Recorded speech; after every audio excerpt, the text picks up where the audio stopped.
of which is why, thank you, Derek. The first of which is why we need to redefine the obligations of sport leadership. Your time is extremely precious, so let's get right to it. In 2016, Eleanor McMahon, who was then the Minister of Sport and Recreation, released Ontario's first sport recognition policy. The intent of sport recognition was to establish mandatory requirements each PSO had to meet in order to be officially recognized by the Government of Ontario as the organization responsible for the sport across the province.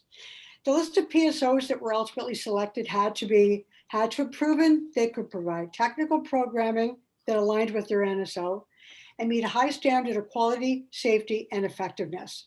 In addition, the recognized PSOs had to have proven themselves to be structurally sound businesses based on the documentation they were required to submit. And for some of you that went through the process, it was things like your strategic plan, your operational plan, your budget, your audit, and your bylaws. Prior to this time, sport recognition had been quite subjective and the bar for acceptance had been fluid. It changed depending on the whim of the time, but then times changed. The minister's letter that accompanied the release of the sport recognition application indicated they were committed to working closely with their sport partners and encouraged the applicants to work with ministry sport consultants. From all outside appearances, the process appeared to be one of cooperation and support. For me, however, then a civil servant, this began to become a defining moment as I was made to accept what working with sports actually meant. Whereas in the past, we were encouraged to provide hands-on assistance and support to our clients, that relationship was starting to change to one that now meant the ministry was willing to work with PSOs to ensure that they met government deadlines and perhaps share resources that might assist them in the creation of their mandatory policies. But that was the extent to which assistance was to be offered. Staff were advised to no longer provide subject matter expertise. That was a huge change. Since the arrival of COVID, on countless occasions, staff from our group contacted various ministry staff seeking assistance navigating the ever-changing COVID regulations. Unfortunately, answers were not forthcoming. Now, I'm not suggesting that the ministry staff didn't know the answers, but what I am saying is that government environment that has developed over the last 5 or 6 years about providing answers, it's been discouraged so as to avoid any potential liability or outcomes that could be adversely affected back on the ministry. It was a very big change.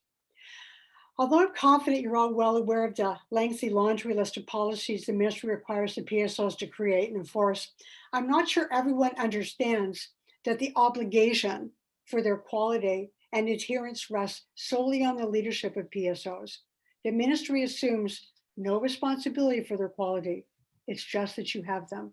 The content is up to you to make sure it meets your needs and can stand the test of time and insurance and all your legal requirements. When I joined the ministry in 1998, the staff in the Games, Recreation, and Sport unit were all subject matter experts. I was recruited to my role based on my experience as a technical director and executive director, and the recreation staff had pretty much all previously worked in municipal recreation departments. We used to have amazing rivalries. We fought over money. Sport wanted more money, recreation wanted more money. And because everyone was so passionate about what they were doing, the fights got pretty amazing. But over time, however, the government has transitioned their hiring practices. Rather than bringing in subject matter experts, the practice appears to be only hire generalists. That's not just in sport, that's across government. The change has been to hire generalists whose obligation it is to protect the minister, to ensure contractual obligations are met, and government funds protected. That is their primary responsibility, to protect the government. The most recent hire, in fact, to the sport unit, after spending many years, was at the Ministry of Labor. Ministry of Labor, now a sport consultant. The days of providing actual support and day-to-day assistance to executive directors is gone, and their obligation to the PSOs has been minimalized.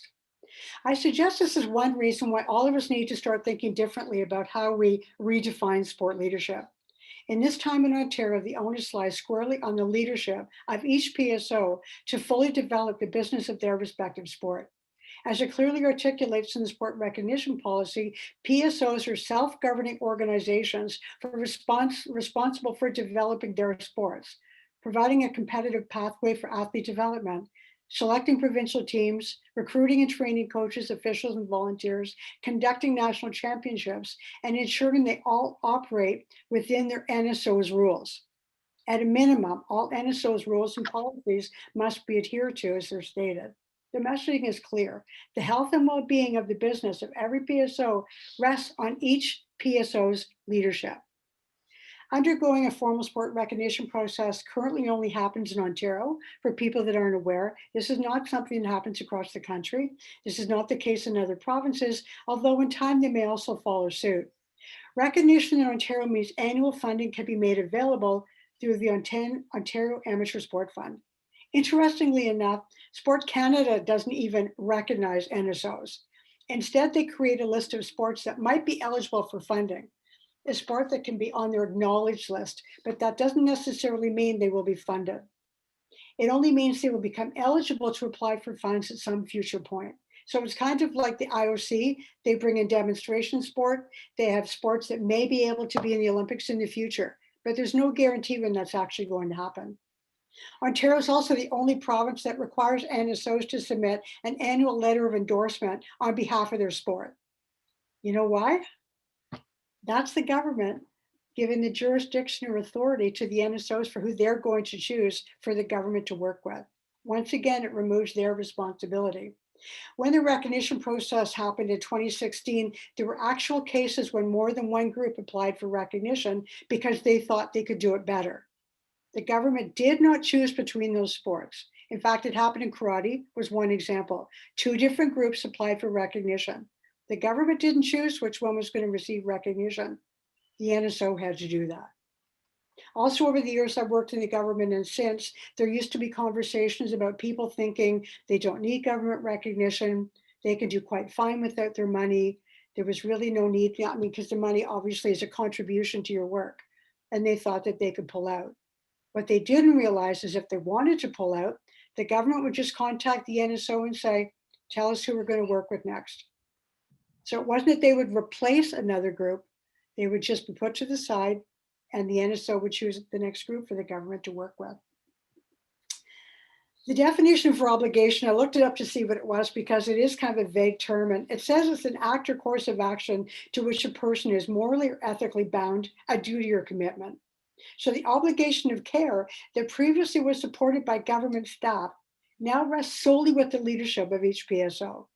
In fact, it's one of the reasons why I left government. When I could no longer provide the support that I wanted to, I was not going to be the one to just want to stick around and worry about deadlines. I thought there were greater things that could be done outside of government. In fact, I used to mock people that came in. If you don't care about sport, go to the Ministry of Transportation. But now we've got the Ministry of Transportation people all going into sport. Those days of supporting people are over. So in order for your PSO to rank among the most sophisticated and for your protection, it is my opinion that you please consider the following three suggestions. Because there isn't much time for a learning curve and support, I suggest you support, hire, and or recruit only proven sport experts for senior management positions. Sport professionalism, that is the future. Employ proven sport experts to manage the business and the technical components of your sport. People with vast sport experience. This is not a position for learning as you go. PSOs, by their very nature, need to be driven by highly competitive and competent people with vast sport business experience. Why? Because among other reasons, all PSOs are actually competing against each other. You compete for clients, you compete for athletic success, you compete for government funding, you compete with other provinces to get your athlete on the podium. Sport professionalism is needed. Please let's leave the generalist hires to the government. That's not a direction we want to go in sport. The other thing to think about, number two, financial considerations. I'm hoping that COVID has taught us that every club and every PSO needs to have a healthy rainy day fund in their bank account. Sport is business, and like any business, that means having funds available to exist and flourish when COVID actually does end. Ontario's athletes deserve excellent programming as they return to sport. And as every ED on this call can attest to, I've long advised that PSOs should never rely solely on government funding and project grants for their very existence. I've seen too many organizations crash and burn because their financial foundations were built on sand. And granting programs are continually changing. If you think back to the Ontario Trillium Fund, once upon a time, that was brought in to help provincial sport organizations in participation development and growing their sport, trying new programs, whatever. But over time, that money has been less available to PSOs and far more available to communities and clubs. And some of you, it's something I think we need to pursue a bit about clubs applying for more of the Trillium grants, especially since this is a election year. They're going to want to spread their money more vastly. They're going to want to touch every corner of the province being able to get money, because that means MPPs are going to be able to do check presentations. They're going to be able to get their name out there for having done it. But on the podium, same thing. We do really well in sports at the NSO level. You get on the podium funding. If you don't do well at the Olympics, that money's gone. They don't let you keep the money to rebuild. You do well, there's on the podium funding, which benefits PSOs. But that money can change on a dime. So please think about also your NSO obligations. When you're attending NSO meetings, or police should always be keeping an eye on what their financial situation is. Because if they get into trouble, they're going to download the problem to the provincial level, in particular Ontario, because it's your membership fees that are going to build up any financial problems that they have. So please keep those things in mind. A few PSOs suffered tremendous losses of both their financial stability and their reputation over their handling of COVID, because they had poor business models that went unchecked. Either their staff or board didn't notice them or do something about them. They have no financial reserves. And in a time when sports should be spending funds, rebuilding and reigniting their sport, they've instead added huge debt to their long list of challenges. For whatever reason they thought the government would step in and save their businesses, I have no idea. Clearly their leadership missed the part in sport recognition that said PSOs are self-governing. I used to ask all the time, or be asked all the time, what was the difference between sport and recreation? The difference, people, is money, and sport costs money. In my government experience, recreation was deemed the responsibility of municipality recreation departments and not the sole responsibility of PSOs. PSOs are responsible for sport, not for recreation. Pro or Parks and Recreation Ontario were seen as the leaders in all parts of recreation. The best example I can share occurred when the government was hosting trails meetings. As an example, they invited pro and sport transportation groups to engage in that process. They would not include the Ontario Cycling Association because they're seen as sport. They're not seen as transportation. The role was to develop athletes, coaches, and officials. That's the role of PSOs. Municipalities, WISE, boys and girls clubs, and high schools offer amazing sport programs with all kinds of financial support and various other resources. Is it fair that not everyone can participate in sport? No. Is it fair that everyone can't compete at the highest level because they can't afford it? No. But there are limits to the funds available to PSOs. That is our reality. When the Ontario Amateur Sport Funding application happened in 2017, 2018, I'm not sure people remember, but the highest weighted questions and high scores related to high dollars were specific to the train to train and the train to compete LTAD stages. Those two LTAD stages are considered a PSO's primary responsibility. Just as for NSOs, selecting and training Canada's World and Olympic teams is their primary function, and for clubs, it's considered their primary role to recruit and retain athletes into their sport, into their communities. They know best how to attract communities or athletes into their program. And the needs vary across the province based upon where people live and the availability of facilities and coaches. Each stage of Canada's sport alignment system is clearly defined. And if you're unsure how it all works, please ask your executive director to share a copy of the roles and responsibilities chart we created, because we did it based on the different levels, whose responsibility for what. The work of professional staff is expansive and ever-changing, and for any sport to reach the greatest level of sophistication, it is imperative each level of the system understand and appreciate their lane or what their level is. Dollars are limited, and for the system to function, priorities must be determined. Last but not least, for sport leaders, please understand the difference between government suggestions and mandatory requirements. Please don't look for loopholes in some of your government contracts. Please don't think about any loophole that could end up adversely affecting your brand and your sports reputation. COVID taught us that. Just think of all the sports that skirted the laws, and we all know who they are. Do you really want to be on that list? No. Don't risk having your members phoning the ministry to point out rules, policies, or bylaws that are ignored. If they ask you to submit a strategic plan, don't give them an operational plan. If they ask you to give you a budget that follows the government's fiscal year, they want the government's fiscal year, not your fiscal year. They're not suggestions, they're mandatory requirements, and you don't want them to keep coming back to you because your reputation is really important. If there's a problem, it's really hard to rebuild. So there's three significant challenges that should be on the radar of all sport leaders going forward. The first of these is relating to what happened with the ministers. In February 2019, in a federal, provincial, territorial meeting of all the sport ministers, they always get together at Canada Games. That is when all the federal ministers and provincial ministers are there with their staff. They sign what's called the Red Deer Declaration, committing to the elimination of abuse, discrimination, and harassment in sport, and a draft of what will become the Universal Code of Conduct to prevent and address maltreatment in sport is available to you. We as a group have shared several discussions about the implications of the proposed document, and it's going to remain in our group's radar going forward until the final code is in place. But it's one thing you should be thinking about. The second, Rowan's Law, and the release of the next legal obligations. For those that don't remember, Rowan Stringer was a 17-year-old rugby player from Ottawa that experienced 3 concussions over the course of 6 days. Rowan's death was tragic in every way. Also tragic was that it occurred at an OFSA event where the girls were allowed to play using rules that did not meet Rugby Ontario standards. To this day, I can't understand why OFSA is allowed to use rules that vary from what PSOs do. The college system does not do it.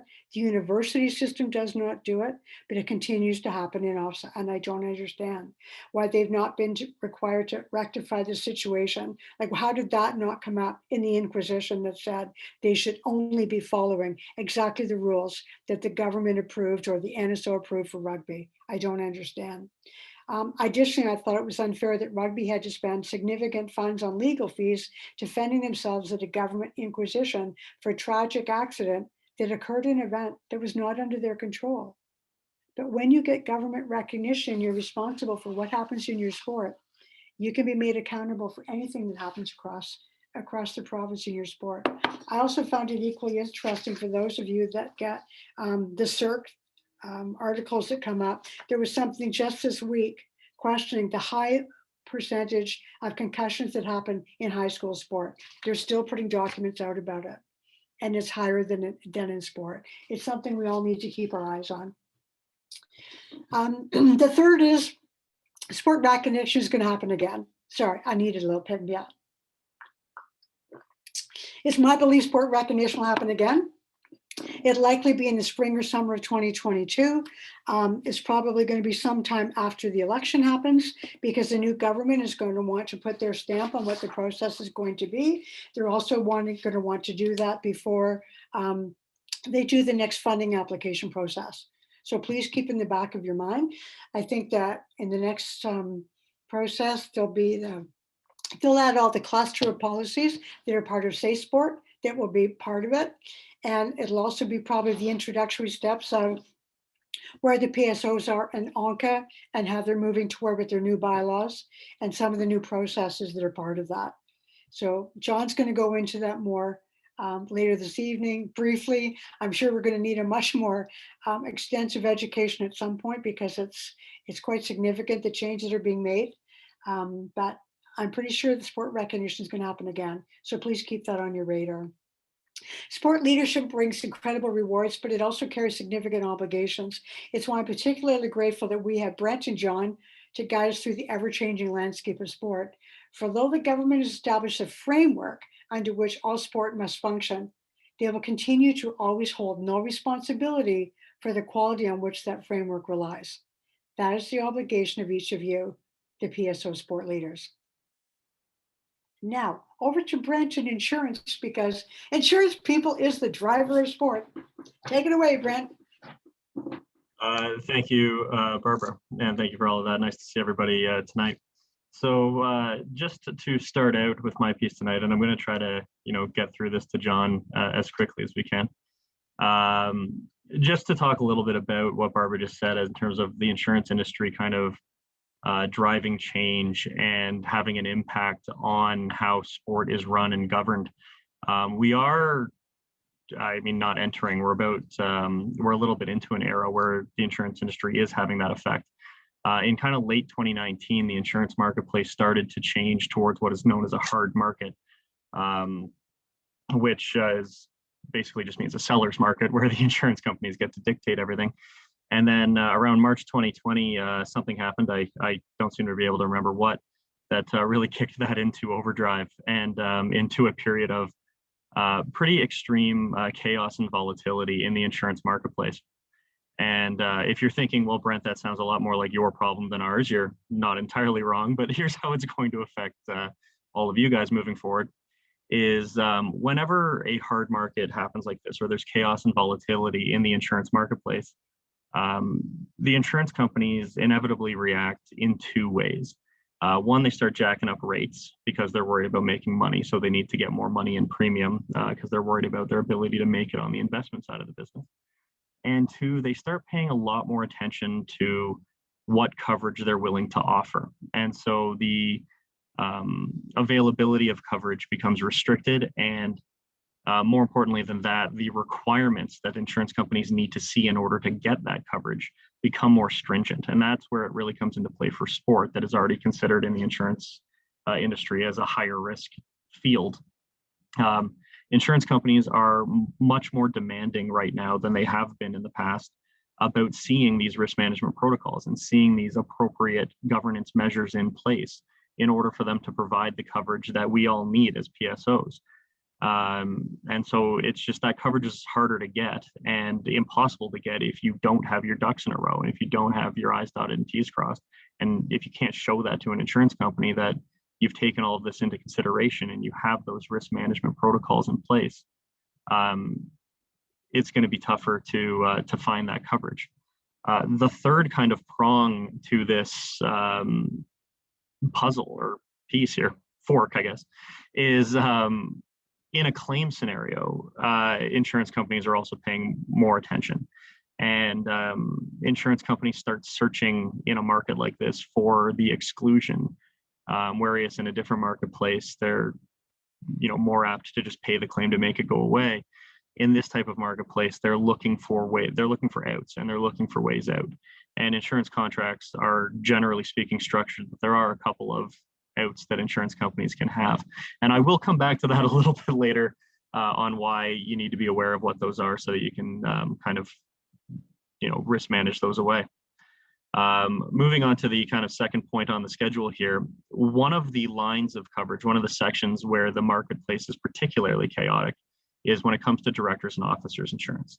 This isn't just particular to sport. This is across all industries and all verticals in the insurance world.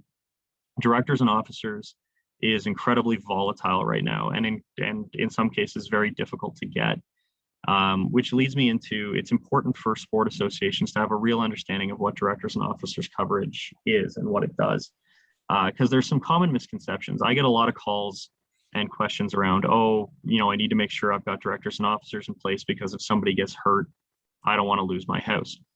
And to that's not a scenario that's realistic, because almost every directors and officers policy out there has a bodily injury exclusion. If somebody gets hurt and sues, that's not a directors and officers policy that's going to respond to that. That's your general liability policy, and your board of directors is covered by a general liability policy, even if named individually in that scenario. And now you're probably wondering, well, if bodily injury is covered by GL, why do we need D&O at all? And the answer to that is because there's a lot more that can go wrong than just somebody getting hurt. And there's a lot more ways for, and I say this as a board member for Skate Ontario, so I'm including myself here. There's a lot more ways for us to screw up than you might realize. And that's what directors and officers is really meant to cover and meant to respond to, is either when we are or are alleged to be incompetent in our duties. And so some of the most common, two of the three most common type of D&O claims we see are incredibly frustrating because of how easily avoidable they are. And the first one of those that I want to talk about is kind of wrongful dismissal, is one that we see very commonly. And the most common allegation that we see out of wrongful dismissal issues and wrongful dismissal suits is that the board of directors, when terminating an employee or letting somebody go, didn't follow their own bylaws and in terms of what outlines the process in terms of taking this course of action.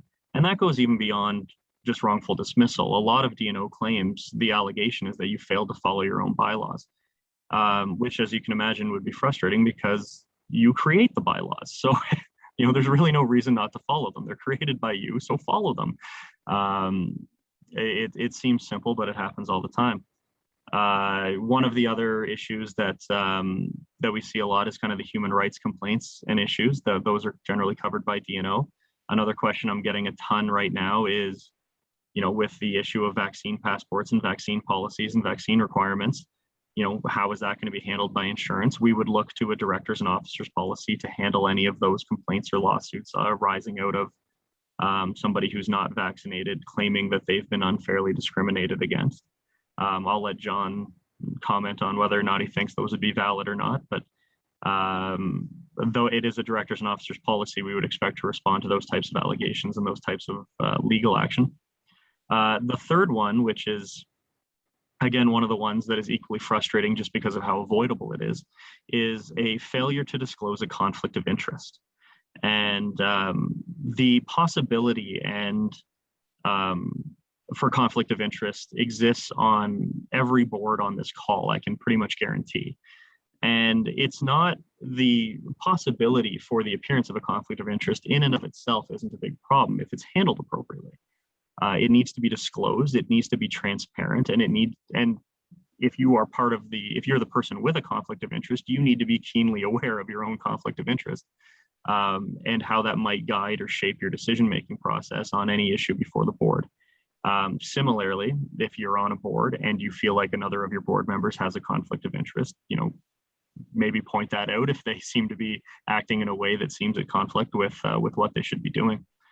But at the end of the day, what the directors and officers insurance that you would have is meant to cover or meant to respond to is any failure on the part of the board in its obligations to the association.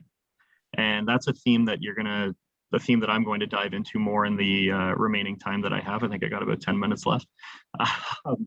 But is that concept of obligation. So when we sit on a board, we have an obligation to the association to act in the best interest of the association and not our own or whatever opinions we have. It has to be in the best interest of the association. And that's what a D&O policy is going to respond to, is any failure in that obligation or duty that we have as board members. To go into that deeper theme of obligation, because obligation exists on more levels than just the board for sure. Obligation exists kind of everywhere. And we seem to be in a world where everyone's focused on what they're entitled to rather than what they're obligated to do. And it's important to keep in mind the responsibilities that we all have to be lucky enough to be part of this world that we're a part of. As PSOs and an association, we have an obligation to our members and to our member clubs. Our obligation to our members and our member clubs is to provide opportunity. And that's opportunity for the enjoyment and fun and participation in the sport, but also opportunity for improvement in that sport and advancement to the next level if you're the type of athlete that wants to take it seriously. We all have, and that goes from the board to the association all the way on down to the athlete and the member clubs. We have that obligation to provide this experience. But the flip side of that is true as well. The member clubs and our member athletes have an obligation to the association. It is us as the PSOs, it is our associations that are taking on the responsibility of that programming and the risk associated with that programming, the financial risk of our decisions and investments, as well as the legal risks of our liabilities in the case that somebody gets hurt or something else goes wrong over the course of our administration of the sport. And as a PSO, given that we're the ones who are taking on all the risk, we're also the ones who then, get to decide how to manage that risk. And so we develop protocols and policies to help mitigate that risk to the best of our abilities. And then, we buy insurance for the stuff that's unforeseeable and uncontrollable. But if you're a member club or a member athlete who is taking advantage of the opportunity that's provided by the association, you have an obligation to play by the rules. You have an obligation to adhere to these protocols and policies that the PSO has handed down, and do things in accordance with the governance policies that they have decided. These are the table stakes for participation in this world and in this sport. And what often gets undermined, and this is to kind of bring it back around to the insurance aspect of it and the difficulty of this marketplace and the scrutiny being paid to claims right now, is just how much of a threat those who don't play by the rules pose to our organization. Because not only are they damaging, not only are those who don't adhere to the way that we've decided that things should be handled and the way things should be administered, there is also a risk to the protections that we have in place, because we've made warranties as PSOs. We've made warranties and promises to the insurance companies that this is how we're doing things. And here I want to just stray a little bit to talk about the role of the broker in this process, because the insurance broker is somebody you need to lean on here, especially in a market that is this difficult. Your insurance broker does not work for the insurance company. Your insurance broker works for you. And if you feel like your insurance broker is working for the insurance company and not for you, you probably need a new insurance broker. So there's a mutual obligation there between the PSO and their broker to be open, straightforward. We need to, as I'm speaking as a broker now, we need to know everything that you're doing so that we can properly place that coverage and make sure you're protected for it. And similarly, we have an obligation to you to keep you apprised of what's going on in the marketplace, what's available, and what you need to do to keep yourself protected. But on your behalf, brokers are making warranties to the insurance company that this is the way your sport's going to be administered, and this is the way your sport is going to be governed.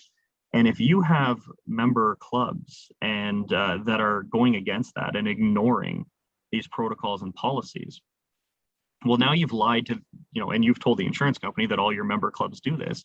Well, now you've lied to the insurance company. And misrepresentation is the biggest out for any claim that any insurance company has. If the insurance company can credibly accuse you of misrepresenting the nature of the risk you represent to them, that voids your insurance policy. So any rogue clubs that are not adhering to their obligations to you are a real threat to your policy, the protections you may have, and the validity of any claim. And that is a big part of why it's so important that everyone's meeting their obligations to each other. Everyone's aware of their obligations to each other.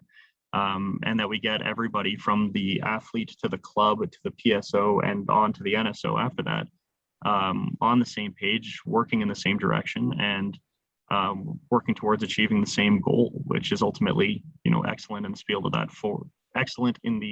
field of that sport, as well as proper governance, proper financial stability, and the rest of it. I got that in 20 minutes there, Barbara. How about that? So it's who would have known? But it's to wrap it up quickly before John takes over. The main purpose of this is that everybody has various responsibilities and obligations to each other throughout the entirety of this process, and it's often overlooked or misunderstood just exactly what we're all responsible to each other for, because this only works if we're all working together.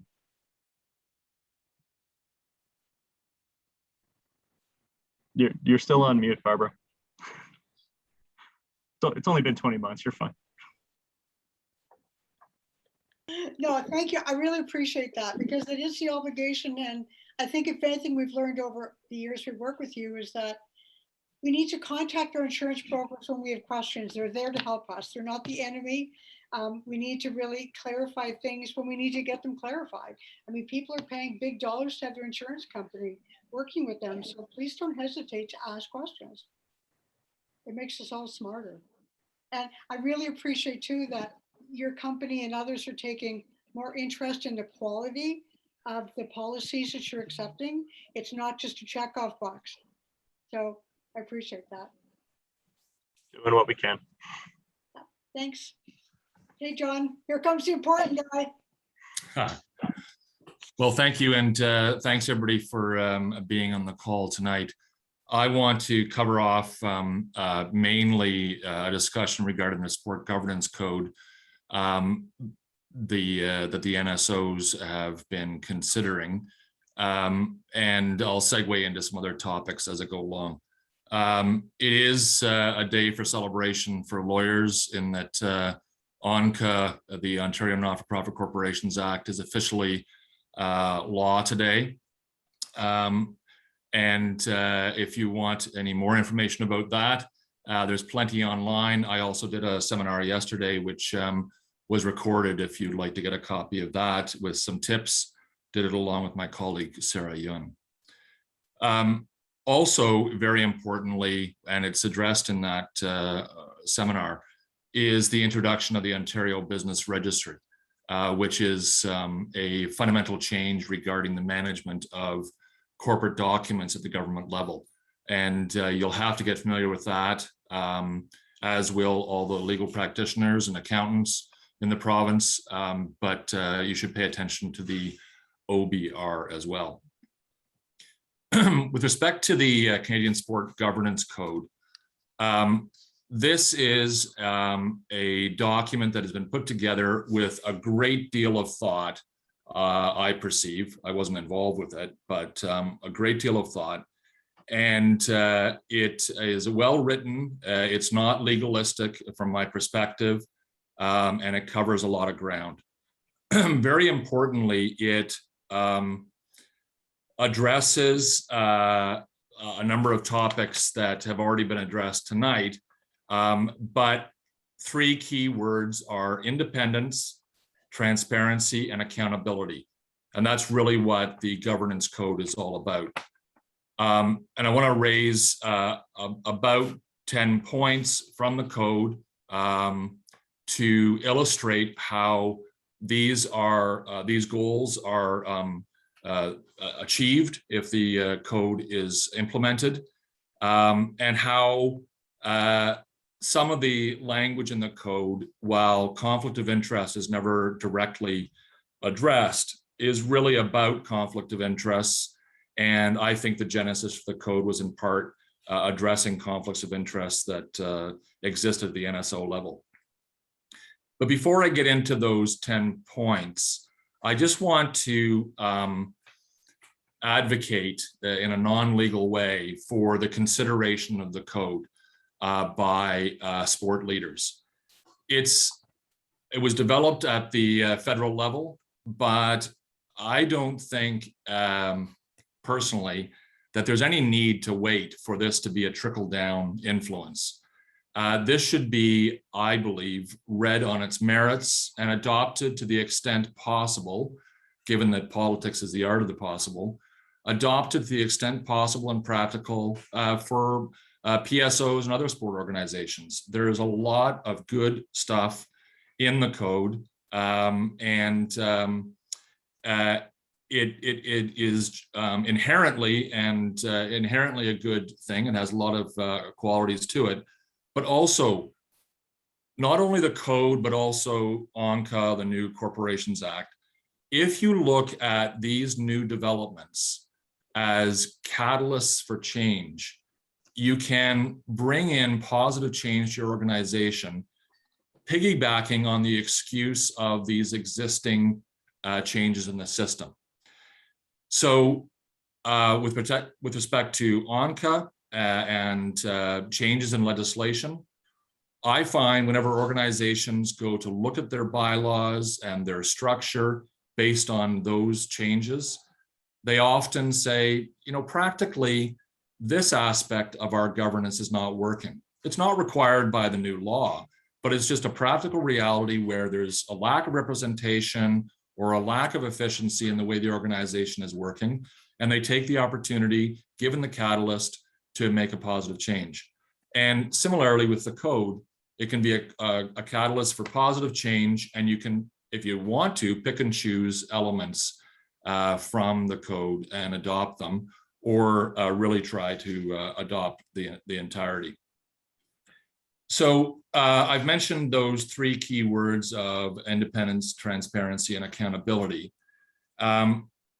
Importantly, independence really does go towards conflict of interest management, because the code requires that not less than 40% of directors should be independent.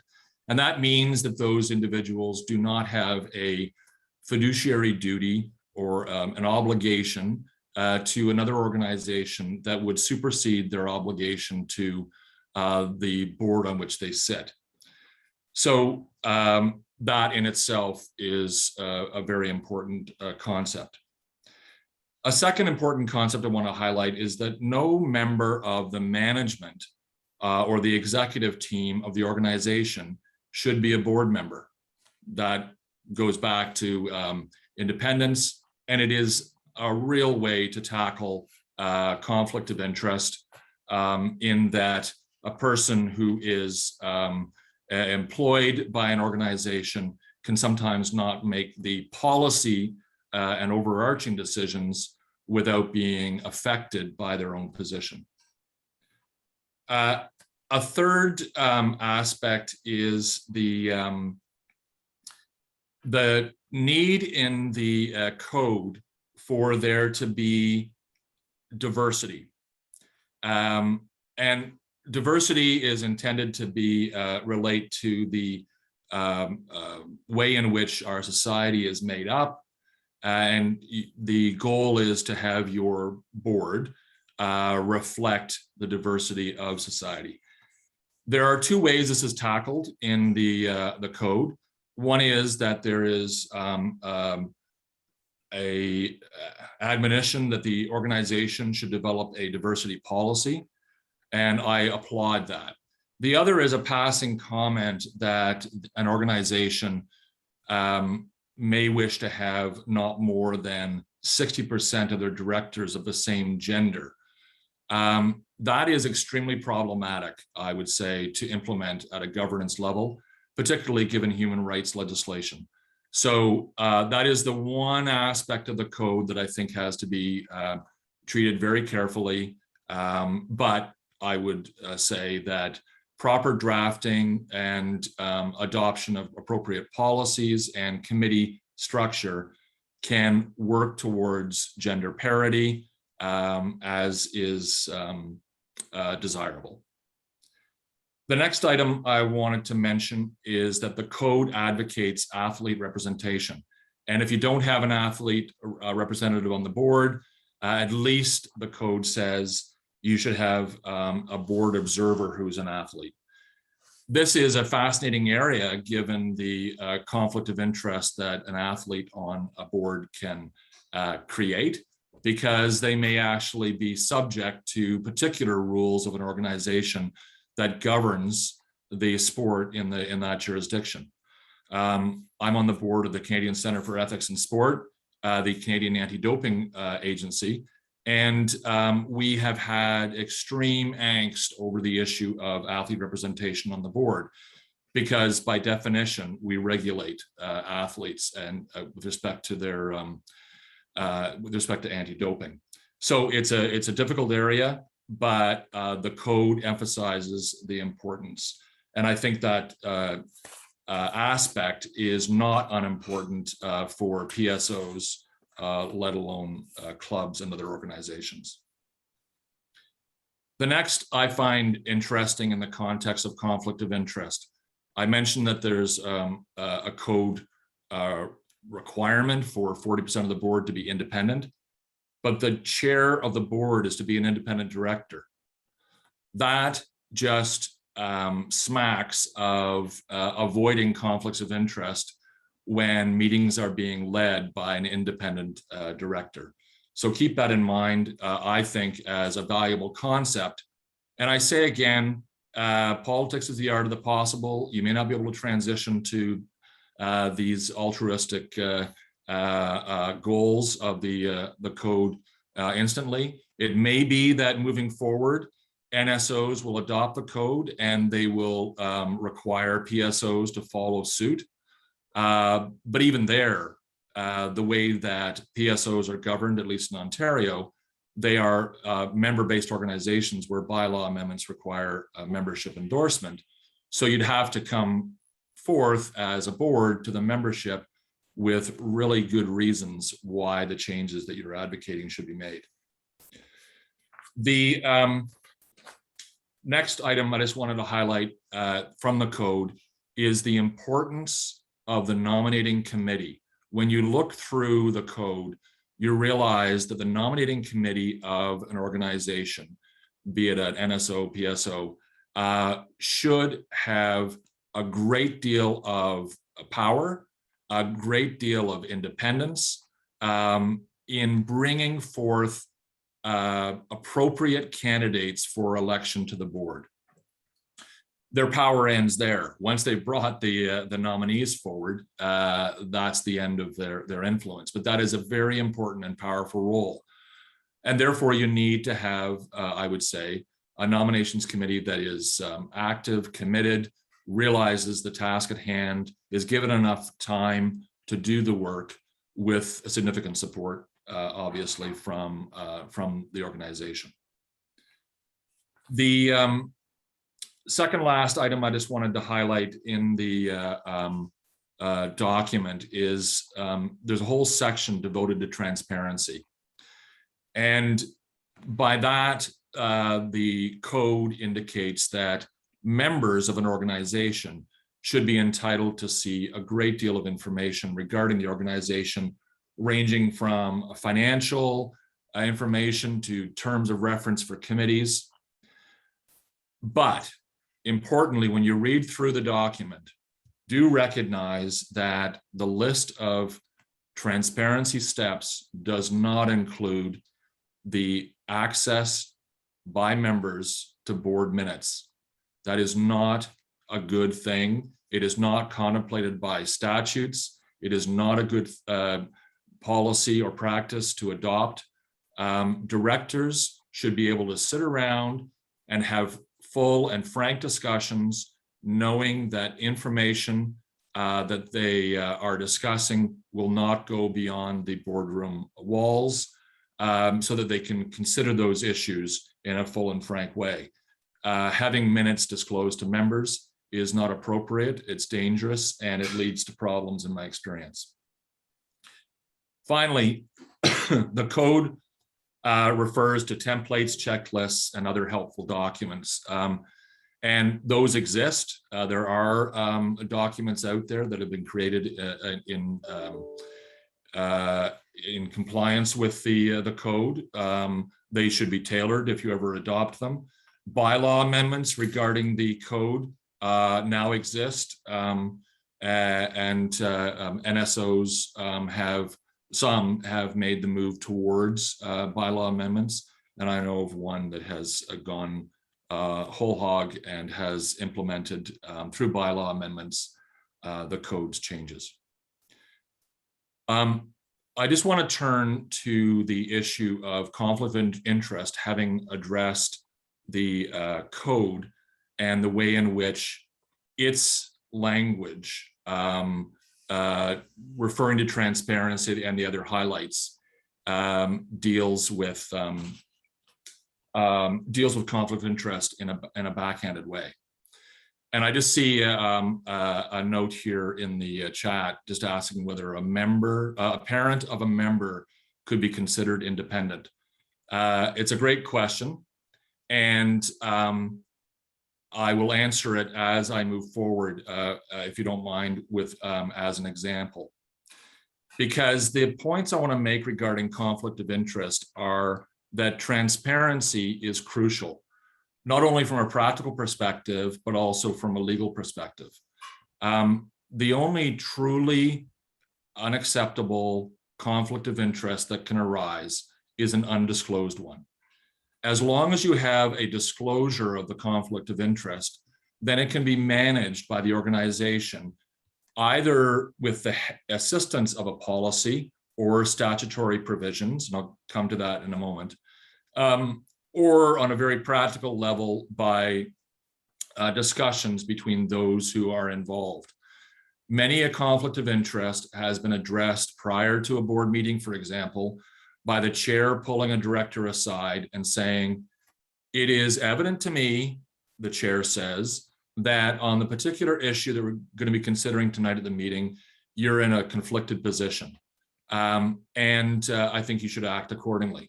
That kind of discussion, which is frank and transparent between the parties, I would say almost always leads to the director indicating that they have a conflict and stepping away from the conversation and allowing the vote and the discussion to occur without them in the room. If it doesn't, other steps can be taken. But in the vast majority of cases, those kind of discussions lead to a resolution of the situation. With respect to a parent of a member, whether or not that parent can be considered independent, the answer, I think, is that disclosure is the answer. As long as everybody around the table is aware of that relationship, then that individual can continue to sit at the board. Unless there is a specific situation that is involving a decision that is going to impact that director's child. And there are many decisions that occur within an organization that don't directly or specially impact a child or a player. There are broad-based decisions. So I don't think that there is a need to arbitrarily disqualify such an individual from being on a board. However, because of historical situations, a particular organization may say they want to avoid not only actual conflicts, but the appearance of conflict, and they may make a systemic rule at the organization that parents of players, parents of participants will not be eligible to be on the board. That leads, in some situations, to a larger percentage, you might say, of completely independent board members. It also leads sometimes to a board that is able to look to skill sets that are not available in that parent cadre. Having said that, many of the skill sets that boards look to are available there. And I will say that the code requires that organizations adopt a skills matrix with respect to the population of the board.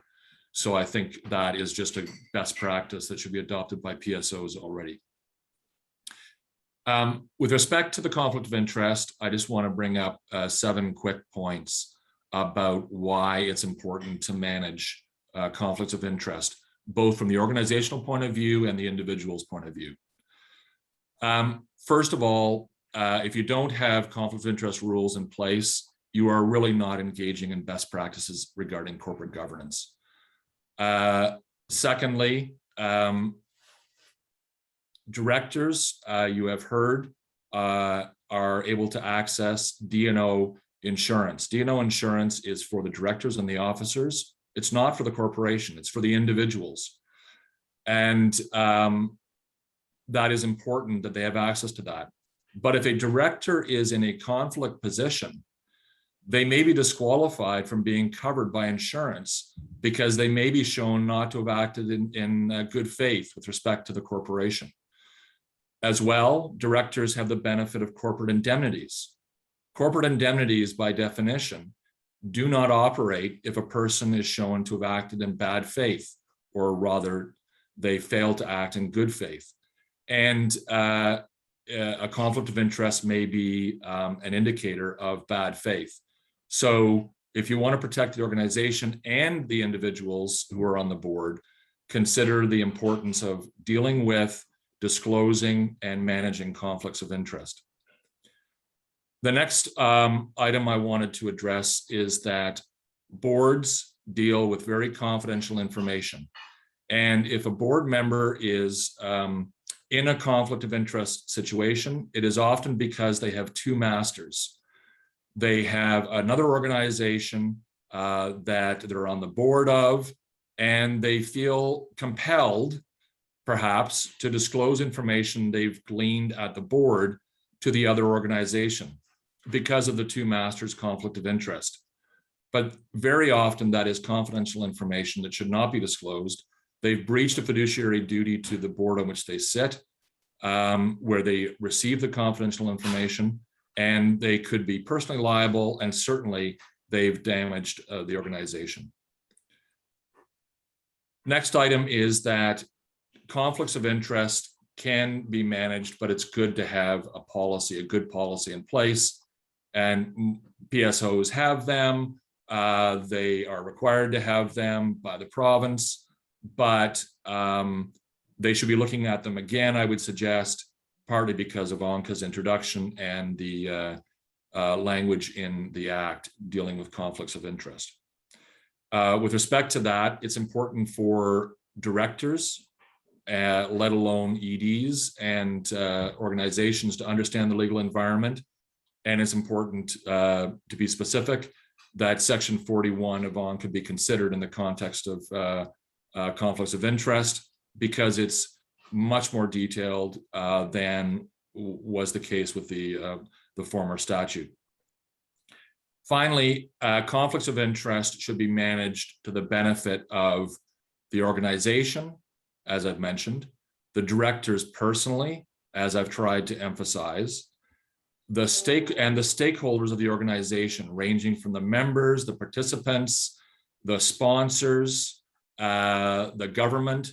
All these stakeholders are very interested, perhaps tacitly, in the management of conflicts of interest, because when they're not managed properly and they become an issue that is public, then those stakeholders get very upset with not only the organization itself, but those who are in the leadership positions on the board. So I encourage you to avoid conflicts of interest if you can, but certainly to disclose them and have them managed, and to be honest and transparent with respect to them. With that, I'll stop and turn it over to Barbara. Thank you so much, John. I don't get a chance to say it very often, but I want to thank the executive directors in my group. For those that don't know, I'm very selective about the sports that I'm committed to working with. I have had sports that I've eliminated because I found that their executive directors didn't have the right intentions, didn't make the athletes their priority, and didn't have the business acumen in which to contribute to the group. And for those in the collective, it is a commitment of full engagement. When we come to the meetings together, like, we're really blessed. We've got people with outside business experience. We've got people with outside governance experience. We've got former Olympic champions. We've got former Olympic coaches. We've got people that have been for a very long career working in sport. So thank you to each of you. I really appreciate the great leaders we have among ourselves. We've also got some wonderful staff working in each of the sports. We lost two, unfortunately, to Queen's University in the last 10 days. I had two staff people from Queen's, I was a reference for both of them, contact me, and I said to Queen's, please stop taking our sport people. I know they're really good. And they said, well, that's why we want them, because they're good, they're team players, they follow the rules, they give 110%. But for us to lose two from our group in the last 10 days, I found that it was a good news, bad news. Great for Queens, but not so good for us. John and Brent, I can't thank you enough for all you share with us, that you're available, that you have helped us in particular through COVID, that you've made the law and insurance something that is manageable and we don't need to be as intimidated by it, and that you put it into language that all of us can understand. I appreciate that every day. So thank you for your time. 8:31, I'm sorry we went 1 minute late. I hope you have a pleasant evening, and tomorrow's going to be a good day, so I hope everyone can get out and get some sunshine. Thank you so much. Good night. Not everybody.